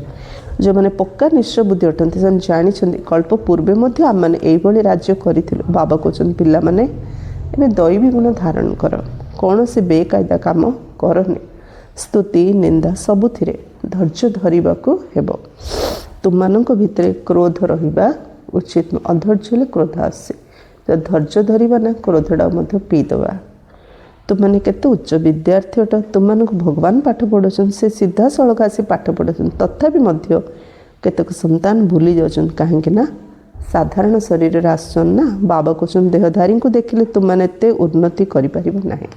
ଯଦି ଦେହଧାରୀଙ୍କୁ ଦେଖିବା ଆମେ କେବେ ହେଲେ ଏତେ ଉନ୍ନତି କରିପାରିବା ନାହିଁ। ସେଥିପାଇଁ ଆତ୍ମାକୁ ଦେଖ, ଆତ୍ମା ଏହି ଭୃକୁଟି ମଧ୍ୟରେ ରହୁଛି। ଆତ୍ମା ଜ୍ଞାନ ଶୁଣି କାନ୍ଧ ହଲାଉଛି। ମୁରଲି ଶୁଣିଲା ବେଳେ ଆମେ ମୁଣ୍ଡଟା ହଲଉଛୁ, କାନ୍ଧଟା ହଲଉଛୁ। ସଦା ସର୍ବଦା ଆତ୍ମା ସହିତ କଥାବାର୍ତ୍ତା ହୁଅ। ତୁମେ ଆତ୍ମା ଈଶ୍ୱର ରୂପୀ ସିଂହାସନ ଉପରେ ବସିଛ। ତୁମେମାନେ ତମ ପ୍ରଧାନ ଥିଲ, ଏବେ ତୁମମାନଙ୍କୁ ସତପ୍ରଧାନ ହେବାକୁ ପଡ଼ିବ। ନିଜକୁ ଆତ୍ମା ନିଶ୍ଚୟ କରି ବାବାଙ୍କୁ ସ୍ମରଣ କରିବା ଦ୍ୱାରା ଦେହର ଅଭିମାନ ତୁଟିଯିବ। ତୁମମାନଙ୍କ ଭିତରେ ଅଧା କଳ୍ପର ଦେହ ଅଭିମାନ ରହିଛି। ବର୍ତ୍ତମାନ ସମସ୍ତେ ଦେହ ଅଭିମାନୀ ଅଟନ୍ତି। ଏବେ ବାବା ବୁଝାଉଛନ୍ତି ଦେହୀ ଅଭିମାନୀ ହୁଅ। ଆତ୍ମା ହିଁ ସବୁକିଛି ଧାରଣ କରୁଛି। ଖାଇବା ପିଇବା ସବୁ ଆତ୍ମା ହିଁ କରୁଛି। ବାବାଙ୍କୁ ତ ଅଭୋକ୍ତା କୁହାଯାଉଛି, ସେ ହେଉଛନ୍ତି ନିରାକାର। ଏହି ଶରୀରଧାରୀ ବାବା ତ ସବୁକିଛି କରୁଛନ୍ତି, ସେ ଖାଇବା ପିଇବା କିଛି କରୁନାହାନ୍ତି, କାରଣ ସେ ଅଭୋକ୍ତା ଅଟନ୍ତି। ବ୍ରହ୍ମା ବାବା ଖାଉଛନ୍ତି ପିଉଛନ୍ତି, ସଲ୍ ସ୍ୱେଟର ପିନ୍ଧୁଛନ୍ତି, କିନ୍ତୁ ଶିବ ବାବା ଖାଉଛନ୍ତି ନା ପିଉଛନ୍ତି ନା ସଲ୍ ସ୍ୱେଟର ପିନ୍ଧୁଛନ୍ତି। ବାବା ତ ଅଭୋକ୍ତା। এই କଥାରେ ପୁଣି ସେମାନେ କପି କରୁଛନ୍ତି। ମନୁଷ୍ୟମାନଙ୍କୁ କେତେ ଠକୁଛନ୍ତି। ତୁମମାନଙ୍କ ବୁଦ୍ଧିରେ ଏବେ ସମସ୍ତ ଜ୍ଞାନ ରହିଛି। କଳ୍ପ ପୂର୍ବରୁ ଯେଉଁମାନେ ବୁଝିଥିଲେ ସେହିମାନେ ହିଁ ବୁଝିବେ। ବାବା କହୁଛନ୍ତି ମୁଁ ହିଁ କଳ୍ପ କଳ୍ପ ଆସି ତୁମକୁ ପାଠ ପଢ଼ାଇ ସାକ୍ଷୀ ହୋଇ ଦେଖୁଛି। ପୁରୁଷାର୍ଥର କ୍ରମ ଅନୁସାରେ ଯାହା ପଢ଼ିଥିଲ ତାହା ହିଁ ପଢ଼ିବ। ଏଥିରେ ସମୟ ଲାଗିବ। କହୁଛନ୍ତି କଳିଯୁଗ ସମାପ୍ତ ହେବାକୁ ଆହୁରି 40,000 ବର୍ଷ ବାକି ଅଛି। ମନୁଷ୍ୟମାନେ ତେଣୁ ଘୋର ଅନ୍ଧକାର ଅଛନ୍ତି ନା। ଏହାକୁ ଅଜ୍ଞାନ ଅନ୍ଧକାର କୁହାଯାଉଛି। ଭକ୍ତି ମାର୍ଗ ଏବଂ ଜ୍ଞାନ ମାର୍ଗରେ ରାତି ଦିନର ଫରକ ରହିଛି। ଏହା ମଧ୍ୟ ବୁଝିବାର କଥା। ପିଲାମାନେ ବହୁତ ଖୁସିରେ ବୁଡ଼ି ରହିବା ଉଚିତ। ତୁମ ପାଖରେ ସବୁ କିଛି ଅଛି, ଆଉ କିଛି ପାଇବାର ଇଚ୍ଛା ନାହିଁ। ସବୁବେଳେ ଖୁସିରେ ରହିବା। ବାବାଙ୍କୁ ପାଇଲେ ମାନେ ଆମେ ସବୁ କିଛି ପାଇଗଲେ, ଆଉ କିଛି ପାଇବାର ଇଚ୍ଛା ହିଁ ନାହିଁ। ଜାଣିଛନ୍ତି କଳ୍ପ ପୂର୍ବ ଭଳି ଆମର ସମସ୍ତ କାମନା ପୂରଣ ହେଉଛି। ସେଥିପାଇଁ ପେଟ ଭରି ହୋଇ ରହୁଛି। ଯେ ଖୁସି ରହୁଛି ଅର୍ଥ ତା ପେଟ ଭରି ହେଇକି ରହୁଛି। ଯାହାଙ୍କର ଜ୍ଞାନ ନାହିଁ ତାଙ୍କର ପେଟ ଭରିବ ନାହିଁ। ଜ୍ଞାନ ନଥିଲେ ତାଙ୍କ ପେଟ ଭରିବ ନାହିଁ। ଖୁସିରେ କ'ଣ ଅନୁଭବ କରିପାରିବେନି। ଜ୍ଞାନ ହିଁ ମଣିଷକୁ ଖୁସି ଦେଇଥାଏ, ଅଜ୍ଞାନ ମଣିଷକୁ ଦୁଃଖ ଦେଇଥାଏ। କୁହାଯାଏ ଖୁସି ସଦୃଶ ଭୋଜନ ନାହିଁ। ଯାହାପରେ ଜ୍ଞାନ ନାହିଁ, ଏଇଟା ଖାଇବି ସେଇଟା ଖାଇବି, ଏମିତି ଖାଇବି ସେମିତି ଖାଇବି, ତାର ପୁରା ବୁଦ୍ଧି ଖାଦ୍ୟ ଉପରେ ଥାଏ। ମୋ ଦେହଟା କେମିତି ସବୁବେଳେ ତନ୍ଦୁରୁସ୍ତ ହେଇକି ରହିବ, ରୋଗ ହେବନି, ସେ ବିଷୟରେ ସେ ବେଶୀ ଭାବୁଥିବ। କାଳେ କ'ଣ ହେଇଯିବ, ସବୁ ଖାଇ ପିଇରେ ମଧ୍ୟ ତାକୁ ରୋଗ ହେଇଯିବ ଆଗା। କିନ୍ତୁ ଯିଏ ବାବା କହିଲା ପରି ଶ୍ରୀମତରେ ଚାଲୁଥିବ, କରୁଥିବ, ତାର ସବୁ ଦାୟିତ୍ୱ ବାବା ନେବେ। ସେ ଖୁସିରେ ରହିବ, ଖୁସିରେ ଶର ଛାଡ଼ିକି ଯିବ, ତାକୁ କିଛି ହେବନି। ତୁମମାନଙ୍କୁ ଜନ୍ମ ଜନ୍ମାନ୍ତର ପାଇଁ ରାଜତ୍ୱ ମିଳୁଛି। ଯେଉଁମାନେ ଦାସ ଦାସୀ ହେବେ ତାଙ୍କର ଏତେ ଖୁସି ରହିବନି। ବାବା ଏତେ ବୁଝେଇଲେ ମଧ୍ୟ ଜଣେ ଜଣେ ବହୁତ ଖୁସି ହେଉଛି, ଆଉ ଜଣେ ଖୁସି ହସି ଆଉ କହିଲେ ମଧ୍ୟ କେତେ କାହାଣୀ କହିଲେ ମଧ୍ୟ ପାଟିଟା ଭିଡ଼ିକି ରହିବେ, ହସିବେନି। କାଳେ ପାଟିଟା ଖୋଲିଦେଲେ ହସ ହେଇଯିବଲେ ବଡ଼ ବିଜାର। ବାବା କହିଲେ ସେମାନେ ତ ଦାସ ଦାସୀ ହେବେ। ପୁରା ମହାବୀର ହେବାକୁ ପଡ଼ିବ, ଯେପରି ମାୟା ହରାଇ ପାରିବ ନାହିଁ। ଆମେ ହସି ପାରୁନୁ ଅର୍ଥ କ'ଣ? ପୁରା ମାୟାର କବଳରେ ଅଛୁ। ତା କି ରାଜା ହେବା? ତେଣୁ ବାବା କହିଲେ ମହାବୀର ହୁଅ, ମାୟା ଉପରେ ବିଜୟ ପ୍ରାପ୍ତ କର, ଯେମିତି ମାୟା ତୁମକୁ ଟିକେ ହେଲେ ହଲେଇ ପାରିବନି। ବାବା କହୁଛନ୍ତି ଦୃଷ୍ଟିକୁ ବହୁତ ସମ୍ଭାଳିବାକୁ ହେବ। ତୁମମାନଙ୍କ ଭିତରେ ବିକାରୀ ଦୃଷ୍ଟି ଯେପରି ନ ରହୁ। ସ୍ତ୍ରୀକୁ ଦେଖିଲେ ମନ ଚଞ୍ଚଳ ହୋଇଯାଇଥାଏ। ଆରେ ତୁମେ ତ ଭାଇ ଭଉଣୀ କୁମାର କୁମାରୀ ଅଟ ନା, ପୁଣି କର୍ମେନ୍ଦ୍ରିୟ ଚଞ୍ଚଳତା କାହିଁକି କରୁଛି? ବଡ଼ ବଡ଼ ଲକ୍ଷପତି କୋଟିପତିଙ୍କ ମଧ୍ୟ ମାୟା ହରାଇ ଦେଉଛି। ଗରିବମାନଙ୍କୁ ମଧ୍ୟ ମାୟା ଏକଦମ ମାରି ଦେଉଛି, ଅର୍ଥାତ୍ ସେମାନେ ମଧ୍ୟ ଜ୍ଞାନ ଛାଡ଼ି ଦେଉଛନ୍ତି। ଏଠି କରୋଡ଼ପତି ହିଁ ଗରିବ ନାହିଁ। ଏମିତି ନୁହେଁ ଯେ କରୋଡ଼ପତି ମାନେ ବାବା ହାତ ଛାଡ଼ି ଦେଉଛନ୍ତି ଆଉ ଗରିବ ମାନେ ବାବା ହାତ ଧରିକି ଚାଲିଛନ୍ତି, ସେମିତି କିଛି। ହଁ ହଁ। ଧନୀ ଗରିବ ପାଠ ନ ପଢ଼ିକି ମଧ୍ୟ ଷ୍ଟୁଡେଣ୍ଟ ଏଠି। ହଁ ତ ଧନୀ ଗରିବ କିଛି ନାହିଁ। ମାଆ କେତେବେଳେ କାଉ ଚାପଡ଼ା ମାରୁଛି, ସେ ଚାପଡ଼ା କେତେବେଳେ କାଉ ବାଜୁଛି, କିଏ ହାତ ଛାଡ଼ି ଦେଉଛି, ତାର କିଛି ଠିକଣା ନାହିଁ। ସେଥିପାଇଁ ବାବା ଦୁଇ ଜଣଙ୍କ ପାଇଁ କହିଲେ, ବଡ଼ ବଡ଼ ଲକ୍ଷପତି କୋଟିପତିଙ୍କୁ ମଧ୍ୟ ମାୟା ହରାଇ ଦେଉଛି, ଗରିବମାନଙ୍କୁ ମଧ୍ୟ ମାୟା ଏକଦମ ମାରି ଦେଉଛି, ଅର୍ଥାତ୍ ସେମାନେ ମଧ୍ୟ ଜ୍ଞାନ ଛାଡ଼ି ଦେଉଛନ୍ତି। ପୁଣି କହୁଛନ୍ତି ବାବା ମୁଁ ଧୋକା ଖାଇଗଲି। ଆରେ 10 ବର୍ଷ ଜ୍ଞାନ ମାର୍ଗରେ ଚାଲିଲା ପରେ ମଧ୍ୟ ହାରିଗଲ, ଏବେ ତ ରସାତଳଗାମୀ ହୋଇଗଲ। ଅନ୍ତରରେ ଜାଣୁଛନ୍ତି ତାଙ୍କର ଅବସ୍ଥା କିପରି ଅଛି। କେହି କେହି ତ ବହୁତ ଭଲ ସେବା କରୁଛନ୍ତି। କନ୍ୟାମାନେ ମଧ୍ୟ ଭୀଷ୍ମ ପିତାମହ ଆଦିଙ୍କୁ ବାଣ ମାରିଥିଲେ ନା। ଗୀତାରେ ଅଳ୍ପ ବହୁତ ଏହାର ବର୍ଣ୍ଣନା ରହିଛି। ଏହା ତ ଭଗବାନ ବାଚ ଅଟେ। ଯଦି ଶ୍ରୀକୃଷ୍ଣ ଭଗବାନ ଗୀତା ଶୁଣାଇଥିଲେ, ତେବେ ଏପରି କାହିଁକି କହୁଛନ୍ତି ଯେ ମୁଁ ଯିଏ ଯେପରି କ୍ୱଚିତ୍। କେହି କେହି ମଧ୍ୟ ଜାଣିଛନ୍ତି ଯଦି ଶ୍ରୀକୃଷ୍ଣ ଏଠାରେ ଥାନ୍ତେ, ତେବେ ଜଣା ନାହିଁ କ'ଣ କରିଦେଇଥାନ୍ତେ। ଶ୍ରୀ ବାବା ସାଧାରଣ ମଣିଷ ରୂପରେ ମଣିଷର ଦେହରେ ଅବତରଣ କରି ଆସୁଛନ୍ତି, ତେଣୁ ଶ୍ରୀ ବାବାଙ୍କୁ ସମସ୍ତେ ଜାଣିନାହାନ୍ତି। ଯଦି ଶ୍ରୀକୃଷ୍ଣ ସଶରୀରରେ ଯଦି ଏଠି ଆସିଯାଇଥାନ୍ତେ, ତାହେଲେ କିଏ ଛାଡ଼ିଥାନ୍ତା? ଭିଡ଼ କେତେ ଜମି ଯାଇଥାନ୍ତା ଭାବନ୍ତୁ। ବାବା ଏକ୍ଜାମ୍ପଲ୍ ଦେଲେ, ଶ୍ରୀକୃଷ୍ଣଙ୍କର କାୟ ତ ସତ୍ୟଯୁଗରେ ହିଁ ଥାଏ। ଏକଥା ଜାଣିନାହାନ୍ତି ଯେ ଶ୍ରୀକୃଷ୍ଣଙ୍କର ବହୁତ ଜନ୍ମର ଅନ୍ତିମ ଶରୀରରେ ମୁଁ ପ୍ରବେଶ କରୁଛି। ସେହି ଶ୍ରୀକୃଷ୍ଣଙ୍କ ଶରୀରରେ ଆସିଛି, କିନ୍ତୁ ଆତ୍ମା ଶ୍ରୀକୃଷ୍ଣଙ୍କର ଶରୀର ସାଧାରଣ ମାନବର। ତେଣୁ ଛଦ୍ମ ବୃଦ୍ଧ ରୂପରେ ଭଗବାନ ଆସୁଛନ୍ତି, ଏକଥା ଗୀତାରେ ଲେଖା ଅଛି। ମାତ୍ର ରହସ୍ୟ ସମସ୍ତେ ଜାଣିନାହାନ୍ତି। ସାକାରରେ ଶ୍ରୀକୃଷ୍ଣ ଆସିଥିଲେ ତ ତୁରନ୍ତ ସମସ୍ତେ ପଳାଇ ଆସିଥାନ୍ତେ। ପୋପାଦ ଆସିଲେ କେତେ ଲୋକ ଯାଇ ରୁଣ୍ଡ ହୋଇଯାଇଥାନ୍ତେ। ମନୁଷ୍ୟ ଯଦି ଆସିଲେ ମାନେ କରୋଡ଼ କରୋଡ଼ ଲୋକ ଜମା ହେଇଯାଉଛନ୍ତି, ମାନେ ବହୁତ ଲୋକ ମାନେ କେତେ ଜଣ ମରି ବି ଯାଉଛନ୍ତି। ହଁ ନାଇଁ, ଫିଲ୍ମ ଷ୍ଟାର ତ ଫିଲ୍ମ ଷ୍ଟାର, ଜ୍ଞାନ ଭକ୍ତିରେ ସ୍ପିରିଚୁଆଲ ୱେରେ ମଧ୍ୟ ପୋପ ଆସିଲେ ବହୁତ ଲୋକ ସେଠି ଏକାଠି ହେଇଛନ୍ତି ଶରୀର ସହିତ। ବାବା ଯଦି ଆସିବେ ମାନେ କେତେ ଗଦା ହେଇଯିବ। ହଁ, କାରଣ ଶରୀରଟା ଦେଖାଗଲା, ପରମାତ୍ମା ତ ଦେଖାଯାଉନାହାନ୍ତି ନା, ସେଥିପାଇଁ। ମନୁଷ୍ୟ ସାକାରରେ ଶ୍ରୀକୃଷ୍ଣ ଆସିଥିଲେ ତ ତୁରନ୍ତ ପଳାଇ ଆସନ୍ତେ। ପୋପ ଆଦି ଆସିଲେ କେତେ ଲୋକ ଯାଇ ରୁଣ୍ଡ ହୋଇଯାଇଥାନ୍ତେ। ମନୁଷ୍ୟ କ'ଣ ଏକଥା ଜାଣିଛନ୍ତି ଯେ ବର୍ତ୍ତମାନ ସମସ୍ତେ ପତିତ ତମ ପ୍ରଧାନ ଅଟନ୍ତି। କହୁଛନ୍ତି ମଧ୍ୟ ହେ ପତିତ ପାବନ ଆସ, କିନ୍ତୁ ବୁଝୁନାହାନ୍ତି ଯେ ଆମେ ପତିତ। ପିଲାମାନଙ୍କୁ ବାବା କେତେ ଭଲ ଭାବରେ ବୁଝାଉଛନ୍ତି। ବାବାଙ୍କର ବୁଦ୍ଧି ତ ସବୁ ସେଣ୍ଟର ଅନନ୍ୟ ସନ୍ତାନମାନଙ୍କ ଆଡ଼କୁ ଚାଲିଯାଉଛି। ଭଲେ ବାବାଙ୍କ ସାମ୍ନାରେ କେତେ ପିଲା ବସୁଛନ୍ତି, କିନ୍ତୁ ବାବା ବୁଝେଇଲା ବେଳେ ଯେ ଭଲ ପୁରୁଷାର୍ଥ କରୁଛୁ ନା, ତାର ଚେହେରାଟା ବାବାଙ୍କ ଆଖି ଆଗରେ ନାଚୁଛି। ବାବା ଅନନ୍ୟ ପିଲାମାନଙ୍କୁ ଦେଖୁଛନ୍ତି କେତେ ସେଣ୍ଟର ବୁଲି ବୁଲିକି। ଯେତେବେଳେ ଅଧିକ ଅନନ୍ୟ ସନ୍ତାନମାନେ ଏଠାକୁ ଆସିଥାନ୍ତି, ତେ ପୁଣି ସେମାନଙ୍କୁ ଦେଖିଥାଏ, ନଚେତ୍ ବାହାରେ ପିଲାମାନଙ୍କୁ ମନେ ପକାଇବା ପାଇଁ ପଡ଼ିଥାଏ। ଅନନ୍ୟ ପିଲାମାନେ ସାମ୍ନାକୁ ଆସିଲେ ବାବା ତାଙ୍କୁ ଦେଖୁଛନ୍ତି। ନାଇଁ, ସାମ୍ନାରେ ସେମିତି ଅନନ୍ୟ ପିଲା କିଏ ନାହାନ୍ତି। ସାମ୍ନା ପିଲାଙ୍କୁ ପଢ଼େଇଲେ ମଧ୍ୟ ବାବାଙ୍କ ବୁଦ୍ଧିରେ ଅନନ୍ୟ ପିଲାମାନେ ରହୁଛନ୍ତି। ବିଶେଷ ଯେଉଁମାନେ ଭଲ ଜ୍ଞାନ ଯୋଗ ଧାରଣା ସେବା କରୁଛନ୍ତି, ସେମାନଙ୍କୁ ବାବା ଅନନ୍ୟ କହୁଛନ୍ତି। ସେମାନଙ୍କ ସମ୍ମୁଖରେ ଜ୍ଞାନର ନୃତ୍ୟ କରିଥାଏ। ବାବା କହୁଛନ୍ତି ଯେଉଁମାନେ ବିଶେଷ ଧାରଣା କରୁଛନ୍ତି, ସେବା କରୁଛନ୍ତି, ସେମାନଙ୍କ ଆଗରେ ବିଶେଷ ଜ୍ଞାନର ଡ୍ୟାନ୍ସ ବାବା କରୁଛନ୍ତି। ଅଧିକାଂଶ ଜ୍ଞାନୀ ଆତ୍ମା ଥିଲେ ମଜା ଆସିଥାଏ।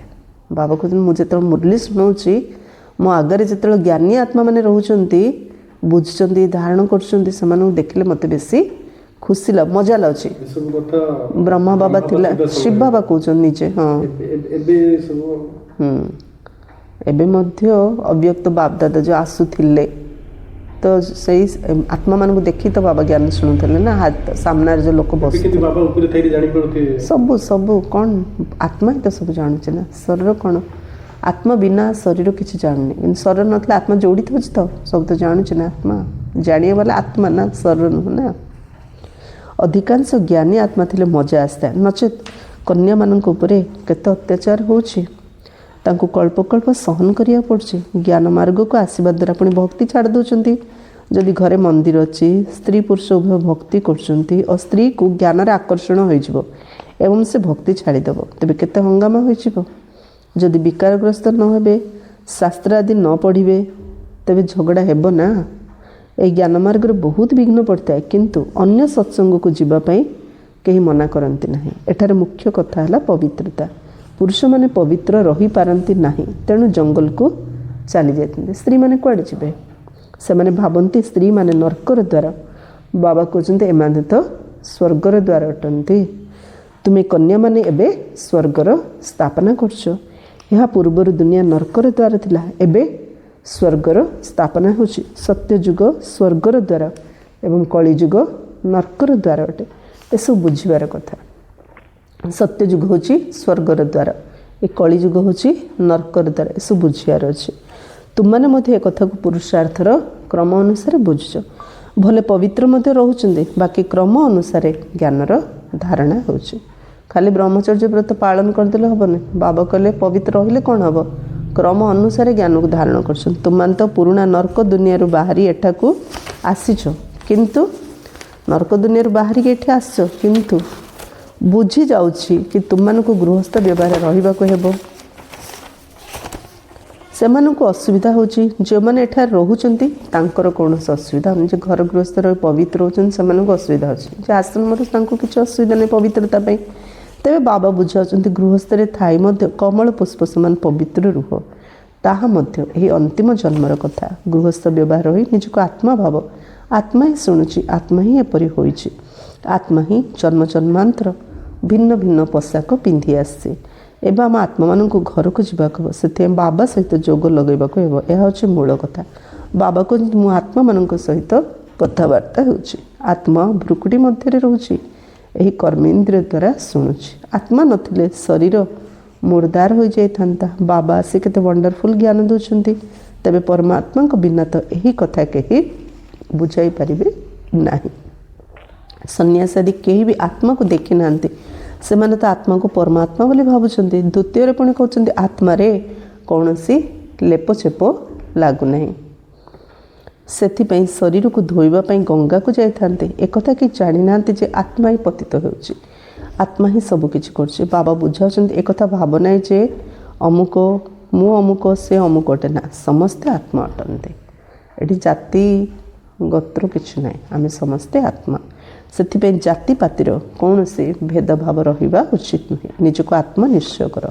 ଗଭର୍ଣ୍ଣମେଣ୍ଟ ମଧ୍ୟ କୌଣସି ଧର୍ମକୁ ମାନି ନଥାଏ। ଏସବୁ ତ ବେହଦର ଧର୍ମ ଅଟେ, ଏସବୁ ଦେହର ଧର୍ମ ଅଟେ। ସବୁ ଆତ୍ମାମାନଙ୍କର ପିତା ଜଣେ ଅଟନ୍ତି। ବାବା ଏଠି ଧର୍ମ ବିଷୟରେ କହୁଛନ୍ତି ଯେ ଧର୍ମ ଅଲଗା ଅଲଗା ହୋଇପାରେ, କିନ୍ତୁ ଏ ଆଧ୍ୟାତ୍ମିକ ସବୁ ଆତ୍ମାମାନଙ୍କର ପିତା ପରମାତ୍ମା ଜଣେ। ସମସ୍ତଙ୍କୁ ମଧ୍ୟ ଆତ୍ମିକ ଦୃଷ୍ଟିରେ ଦେଖିବାକୁ ହେବ। ସବୁ ଆତ୍ମାମାନଙ୍କର ସ୍ୱଧର୍ମ ହେଉଛି ଶାନ୍ତି। ଯେ ଯେଉଁ ଧର୍ମର ହେଉଛି ହଉ, ସମସ୍ତଙ୍କୁ ଶାନ୍ତି ଦରକାର। ଆଉ ସବୁ ଆତ୍ମାମାନଙ୍କର ପିତା ପରମାତ୍ମା ଶାନ୍ତିର ସାଗର। ଆସୁଛନ୍ତି ମନେ ପକାଇ ଦେଉଛନ୍ତି, ହେ ଆତ୍ମା ତୁମର ଧର୍ମ ହିନ୍ଦୁ ମୁସଲିମ ଶିଖ ଇସାଇ ନୁହଁ, ତୁମର ଧର୍ମ ହେଉଛି ଶାନ୍ତି। ହେଲେ ତୁମେ ଆତ୍ମିକ ସ୍ଥିତିରେ ରହିକି ମୋତେ ପରମାତ୍ମାଙ୍କୁ ସ୍ମରଣ କଲେ ହିଁ ତୁମକୁ ଶାନ୍ତି ମିଳିପାରିବ। ତା ଛଡ଼ା ଅନ୍ୟ କୌଣସି ରାସ୍ତା ଉପାୟ नहीं। अच्छा, मीठे मीठे सिकिलधे बच्चों प्रति माता पिता बाप दादा का याद प्यार और गुड मॉर्निंग। रूहानी बाप के रूहानी बच्चों को नमस्ते। रूहानी बच्चों के रूहानी बाप दादा को याद प्यार गुड मॉर्निंग और नमस्ते नमस्ते नमस्ते। धारणा पाई मुख्य सारांश। जो कथा अनावश्यक ताकू गोटे कान शुणी अन्य कान बाहर कर देवाको हेबो। हियर नो इविल अर्थात खराब कथा शुणनी। बाबा कौन कहले? नारद परी होनी। अर्थ खराब कथा जनक पाखर शुणिकी पुणी आउ जनक जाकि नाटेया हेबनी, कहया हेबनी। जानले कथाटा खराब ताको शुणिकी न शुणला परी रुह। शुणिकी आउ जनक जाए कहनी। मांकड़ परी हुअनी, खराब कथा शुणनी। बाबा जो शिक्षा देउछंती सेगुड़ी को धारण करने को हम। अनावश्यक कथा गोटे कान शुणिकी से कान ही बाहर कर दियो। आर कान पर जीवक दियोनी ना। एक कान शुणी से कान छाड़ा मझे आत्मा से भितर को पलाउछि। तेणु बाबा कहले बाबा जो शिक्षा देउछंती सेगुड़ी को धारण करने को हेबो बाध्य। सेकेंड, कौनसी भी सांसारिक इच्छा रखिबार नहीं। निजर दृष्टि उपर ध्यान देबाको हेबो, जेपरि काहा प्रति भी विकारी दृष्टि न जाए। सांसारिक इच्छा रखिया नहीं। हाँ, सपोज मोर टीचर है जो हाँ, सेटा आम जीविका उपार्जन करिया पई बंचिया पई तो किछि करिया दरकार ना। सेटा लेखा अलगा। बाबा को आम कहि बाबा मते एडा दियो सेडा दियो सेडा दियो, परिश्रम करिबा जहाँ तार फल तो निश्चय मिलिबो ना। भगवान दउचंती भक्ति मार्ग जो लेखा से टाइप रो इच्छा रखे। से टाइप किछि इच्छा रखने। सांसारिक इच्छा जोड़ा लोभ कहुच्छे। लोभ अलगा। एबे मु रोजगार कली कहून ना, हाँ ब्रह्मा कुमार कुमारी कौन लोभ रखुना कि? अरे मु रोजगार कली, मो पैसा मुझे कौन सेव कर रखी कहीं तुम देदेन सब जगह पैसा कहीं देवी मुझे बंची देदेले ମୁଁ ତୁମ ପଇସାରେ ଲୋଭ ରଖିଲି କି? ମୁଁ ଲୋଭ ରଖି ଦିନ ରାତି ନ ଶୋଇକି ନ ଖାଇ ନ ପିଇ କଷ୍ଟ ପଡ଼ିଲି କି? ତାକୁ ଲୋଭ ବୋଲି କୁହାଯାଉଛି। ଆଉ ମିନିମମ୍ ଯେତିକି ପରିଶ୍ରମ କରିବାରେ ସମସ୍ତଙ୍କୁ କରିବାକୁ ପଡ଼େ, ନହେଲେ ଖାଇବାକୁ କିଏ ଦେବ ଆମକୁ? କଷ୍ଟ ପଡ଼ିବା, ଲକ୍ଷ୍ୟ ରଖିବା, ପରିଶ୍ରମ କରିବା, କିନ୍ତୁ ସବୁ ଲିମିଟ୍ ଭିତରେ ଗୋଟେ ବ୍ୟାଲେନ୍ସ ରଖିବା। ଅତି ସବୁବେଳେ ବର୍ଜ୍ୟ, ଅତି ଲେମ୍ବୁ ଚିପୁଡ଼ିଲେ ଯେଉଁ ପିତା କୁହାଯାଉଛି, ସେମିତି ସମସ୍ତେ ଆମେ ଜାଣୁଛୁ ପ୍ରକୃତିରେ କେଉଁଟା ଆମ ଆବଶ୍ୟକ ଆଉ କେଉଁଟା ଆମେ ଅତି ଇଚ୍ଛା ରଖି କରୁଛୁ। ଆମେ ସମସ୍ତେ କଥା ବୁଝୁଛନ୍ତି। ସେଥିପାଇଁ ବାବା କହୁଛନ୍ତି କୌଣସି ବି ସାଂସାରିକ ଇଚ୍ଛା ରଖିବାର ନାହିଁ। ନିଜର ଦୃଷ୍ଟି ଉପରେ ଧ୍ୟାନ ଦେବାକୁ ହେବ, ଯେପରି କାହା ପ୍ରତି ବି ବିକାରୀ ଦୃଷ୍ଟି ନଯାଏ। କୌଣସି ବି କର୍ମ ଇନ୍ଦ୍ରିୟ ଚଳାୟମାନ ଅର୍ଥାତ୍ ଅସ୍ଥିର ନ ହେଉ, ଖୁସିରେ ଭରପୁର ହୋଇ ରହିବାକୁ ହେବ। ଏବେ ଭାବିପାର ସାଂସାରିକ ଇଚ୍ଛା ମାନେ ଖୁସିରେ ରହିଲେ ପେଟ ଭୁରିଯିବ। ଯେ ଖୁସିରେ ନଥିବ ସାଂସାରିକାର ଇଚ୍ଛା ରଖିବ, କ'ଣ ମୁଁ ଏଇଟା ଖାଇବି, ସେଇଟା ଖାଇବି, ଏମିତି ଖାଇବି, ସେମିତି ଖାଇବି, ସେଇଟା ମଧ୍ୟ ସାଂସାରିକ ଇଚ୍ଛା ଆଜ୍ଞା। ସେଥିପାଇଁ ପ୍ରକୃତରେ ଆମେ ନିଜେ ଜାଣୁଛୁ ଆକ୍ଚୁଆଲି ମୁଁ କ'ଣ ଇଚ୍ଛାରେ ଖାଉଛି, ପେଟ ଭରିବା ପାଇଁ ଖାଉଛି ନା ଖାଇକି ପେଟ ଭରୁଛି? ପେଟ ପାଇଁ ଖାଉଛି ନା ଖାଇକି ପେଟ ଭରୁଛି? ଦୁଇଟା ଡିଫରେଣ୍ଟ ନା। ବରଦାନ, ମାୟାର ଖେଳକୁ ସାକ୍ଷୀ ହୋଇ ଦେଖୁଥିବା ସଦା ନିର୍ଭୟ ମାୟାଜିତ ଭବ। ଯେପରି ସମୟ ଅନୁସାରେ ତୁମମାନଙ୍କର ସ୍ଥିତି ଆଗକୁ ବଢ଼ି ବଢ଼ି ଚାଲିଛି, ସେହି ଅନୁସାରେ ଏବେ ତୁମ ଉପରେ ମାୟାର ଆକ୍ରମଣ ହେବା ଉଚିତ ନୁହେଁ। ମାୟା ନମସ୍କାର କରିବା ପାଇଁ ଆସୁ, ଆକ୍ରମଣ କରିବା ପାଇଁ ନୁହଁ। ଏବେ ଯେ ସମୟ ଚାଲିଛି ଆଉ ମାୟା ଆକ୍ରମଣ କରିବା ସମୟ ନାହିଁ। ଏମିତି ପୁରୁଷାର୍ଥ କରିବା ଦରକାର ମାୟା ଆସିକି ଆମକୁ ଦେଖିକି ନମସ୍କାର କରିକି ଯାଉ। ଯଦି ମାୟା ଆସି ବି ଯାଉଛି ତେବେ ତାକୁ ଖେଳ ମନେ କରି ଦେଖ। ଏଭଳି ଅନୁଭବ ଯେପରି ସାକ୍ଷୀ ହୋଇ ଲୌକିକ ଦୁନିଆର ଡ୍ରାମା ଦେଖୁଛୁ। ମାୟାକୁ ଦେଖିଲେ ଡ୍ରାମା ଦେଖୁଛୁ ବୋଲି ଭାବ। ମାୟାର ରୂପ ଯେତେ ବି ବିକରାଳ ହୋଇଥାଉ, କିନ୍ତୁ ତୁମେ ତାକୁ ଯଦି ଖେଳ ଏବଂ ଖେଳଣା ମନେ କରି ଦେଖିବ ତେବେ ବହୁତ ମଜା ଲାଗିବ, ଯାହା ଫଳରେ ତୁମେ ସେଥିରେ ଡରିବ ନାହିଁ କି ବିଚଳିତ ହେବ ନାହିଁ। ଛୋଟ ପିଲାଟି ପେପର ଟାଇଗର ମୁହଁରେ ଲଗେଇଛି ଗୋଟେ, ତାକୁ ଦେଖିଲେ ଆମକୁ ଭୟ ଲାଗୁଛି କି? ସେ ଯେମିତି ଡରଉଛି ଆମକୁ ବାଘ ପରି, ଆମେ ମଧ୍ୟ ଆକ୍ଟିଂ କରୁଛୁ ଡରିଗଲା ପରି। ସେମିତି ମାୟା ଗୋଟେ କାଗଜ ଟାଇଗର ପରି ଆସୁଛି ଆମ ପାଖକୁ, ସେ ଡରେଇଲା ବେଳେ ଆକ୍ଟିଂ କରୁଛି, ଆମେ ମଧ୍ୟ ତାର ଏନ୍ଜୟ କରିବା, ମାତ୍ର ଡରିବାକୁ ହେବନି। ଯେଉଁ ପିଲାମାନେ ସର୍ବଦା ଖେଳାଳି ହୋଇ ସାକ୍ଷୀ ହୋଇ ମାୟାର ଖେଳ ଦେଖିଥାନ୍ତି ସେମାନେ ସର୍ବଦା ନିର୍ଭୟ ବା ମାୟାଜିତ ହୋଇଯାଇଥାନ୍ତି। କେଉଁମାନେ ନିର୍ଭୟ ମାୟାଜିତ? ଯେଉଁମାନେ ସାକ୍ଷୀ ହୋଇକି ମାୟାର ଖେଳ ଦେଖିଥାନ୍ତି ସେମାନେ ସର୍ବଦା ନିର୍ଭୟ ବା ମାୟାଜିତ ହୋଇଯାଇଥାନ୍ତି। ସ୍ଲୋଗାନ, ଏପରି ସ୍ନେହର ସାଗର ହୁଅ ଯେପରିକି କ୍ରୋଧ ନିକଟକୁ ଆସି ନ ପାରୁ। ସ୍ନେହର ସାଗର ଏପରି ହୁଅ ଯେପରି କ୍ରୋଧ ନିକଟକୁ ଆସି ନ ପାରୁ। ଅବ୍ୟକ୍ତ ଇସାରା, ଏବେ ସମ୍ପନ୍ନ ବା କର୍ମାତୀତ ହେବାର ତୀବ୍ର ଇଚ୍ଛା ପ୍ରକଟ କର। କର୍ମାତୀତ ଅର୍ଥାତ୍ କର୍ମର ଅଧୀନ ନୁହେଁ ବା କର୍ମର ପରତନ୍ତ୍ର ନୁହେଁ। ସ୍ୱତନ୍ତ୍ର ହୋଇ କର୍ମେନ୍ଦ୍ରିୟମାନଙ୍କ ଦ୍ୱାରା କର୍ମ କରାଅ। ଯେପରି ଗାୟନ ଅଛି କି କର୍ମ କରୁଥିଲେ ମଧ୍ୟ ଅକର୍ତ୍ତା, ସମ୍ବନ୍ଧ ସମ୍ପର୍କ ରହୁଥିଲେ ମଧ୍ୟ କର୍ମାତୀତ। କ'ଣ ମୋର ସ୍ଥିତି ଏଇଭଳି ରହୁଛି? କର୍ମ କରୁଥିଲେ ମଧ୍ୟ ଅକର୍ତ୍ତା, ସମ୍ବନ୍ଧ ସମ୍ପର୍କରେ ରହୁଥିଲେ ମଧ୍ୟ କର୍ମାତୀତ। କ'ଣ ମୋର ସ୍ଥିତି ଏଭଳି ରହୁଛି? କାହା ସହିତ କୌଣସି ପ୍ରକାର ମୋହର ଆକର୍ଷଣ ମଧ୍ୟ ନଥିବ ଏବଂ ସେବା ପ୍ରତି ମଧ୍ୟ ମୋହ ବା ବିଶେଷ ଆକର୍ଷଣ ନଥିବ, କିନ୍ତୁ ନିମିତ୍ତ ଭାବରେ ସେବା କରୁଥିବ। ଏହାଦ୍ୱାରା ସହଜରେ କର୍ମାତୀତ ହୋଇପାରିବ। ବାବା ଦୁଇଟା ମେନ୍ ପଏଣ୍ଟ କହିଲେ। ଏକ, କାହା ସହିତ କୌଣସି ପ୍ରକାର ମୋହର ଆକର୍ଷଣ ମଧ୍ୟ ନଥିବ ଏବଂ ସେବା ପ୍ରତି ମଧ୍ୟ ମୋହ ବା ବିଶେଷ ଆକର୍ଷଣ ନଥିବ, କିନ୍ତୁ ନିମିତ୍ତ ଭାବେ ସେବା କରୁଥିବ। ଏହାଦ୍ୱାରା ସହଜରେ କର୍ମାତୀତ ହୋଇପାରିବ। ଆଚ୍ଛା, ଓମ୍ ଶାନ୍ତି।